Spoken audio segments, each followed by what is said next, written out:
எச்சரிக்கையும் வருது, தேவன் கொடுக்குற ஒரு ஆசீர்வாதம்னு இந்த கருத்து வந்துடுது. வாம் 8:17-18 பார்த்தீங்கன்னா, மோசே அங்கே வனாந்தரத்தில் இருக்கிற இஸ்ரவேல் ஜனங்களுக்கு பேசுகிறார். என்ன சொல்கிறாரு? உங்களுக்கு நாளைக்கு உங்களுக்கு நிலம், வீடு, ஐஸ்வர்யம் உண்டாகிறப்போ நீங்கள் எப்படி எடுத்துக்கணும்? வனாந்தரத்தில் இருக்கிறாங்க ஜனங்க, இப்போ ஒன்றும் இல்லை அவங்கள்ட்ட. ஆனால் வாக்குத்தத்தம் பண்ணப்பட்ட கானான் தேசத்துக்குள்ளே நுழைய போகிறாங்க. அங்கே தேவன் அவங்களுக்கு நிலம் கொடுக்க போகிறாரு, வீடு கொடுக்க போகிறாரு, ஐஸ்வர்யம் கொடுக்க போகிறார். உங்களுக்கு கிடைக்கிறப்போ நீங்கள் அதை எப்படி எடுத்துக்கொள்ளணும் அப்படின்னு சொல்கிறார். 17ஆம் வசனத்தில், என் சாமர்த்தியமும் என் கைபலனும் இந்த ஐஸ்வர்யத்தை எனக்கு சம்பாதித்தது என்று நீ உன் இருதயத்தில் சொல்லி கொள்ளாமலும் இருக்க எச்சரிக்கையாக இருந்த. எச்சரிக்கையாக இருந்து, ஆங்கிலத்தில் பீவேர் அப்படின்னு வரும். பீவேர், எச்சரிக்கை.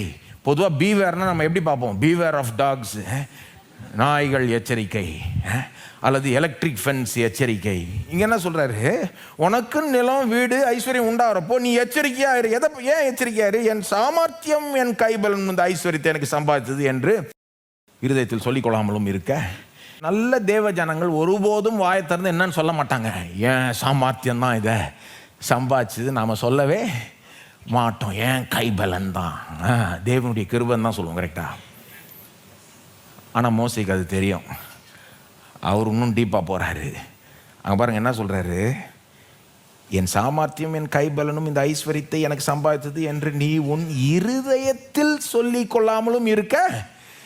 மோசேக்கு தெரியும், தேவ ஜனங்க வாய் திறந்து சொல்ல மாட்டாங்க, தேவனுடைய கிருபைன்னு சொல்லுவாங்க. ஆனால் ஒருவேளை உள்ள நினச்சிக்கலாம், செஞ்சிட்டேன் பத்தியா, சாதிச்சிட்டேன் பத்தியா. மோசே சொல்கிறார், இருதயத்தில் நினைக்காம கூட இருதயத்தில் சொல்லாமலும் இருக்க எச்சரிக்கையாய். இருதயத்தில் கூட அந்த எண்ணம் வேண்டாம் உனக்குன்றார். இருதயம் மனது கலந்து யூதர்கள் அப்படிதான் எண்ணினார்கள். அப்படிப்பட்ட எண்ணத்தை கூட நீ வச்சுக்காத. அப்படிப்பட்ட எண்ணம் வந்தா கூட அதை அகற்றி விடு. உடனே வாயை திறந்து இல்லை கர்த்தர் தான் செய்தார்னு சொல்லு. அந்த எண்ணத்துக்கு கூட இடம் கொடுக்காத அப்படின்றாரு.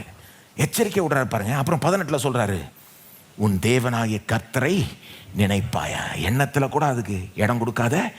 உன் தேவனாக கர்த்தரை நினைப்பாயாக. அவரே, எல்லாம் சொல்லுங்க, அவரே வலியுறுத்தப்பட்டிருக்கிறது. அவரே, நீ கிடையாது. அவரே உன் பிதாக்களுக்கு ஆணையிட்டு கொடுத்த தம்முடைய உடன்படிக்கை உறுதிப்படுத்தும்படி இந்நாளில் உனக்கு உண்டாயிருக்கிறது போல் ஐஸ்வர்யத்தை சம்பாதிக்கிறதுக்கான பலனை உனக்கு கொடுக்கிறவர். ஐஸ்வர்யத்தை மட்டும் இல்லை, ஐஸ்வர்யத்தை சம்பாதிக்கிறதுக்கான பலனை யார் கொடுக்கிறாரு? அவர் தான். இது ஒரு கெட்ட காரியம் கிடையாது. அவர் கொடுக்கறது கெட்டதாக இருக்க முடியாது. ஐஸ்வர்யத்தை மட்டும் இல்லை, ஐஸ்வர்யத்தை சம்பாதிக்கிறதுக்கு பவர், ஒரு பவரே கொடுக்குறார், ஒரு பலனையே கொடுக்குறார்.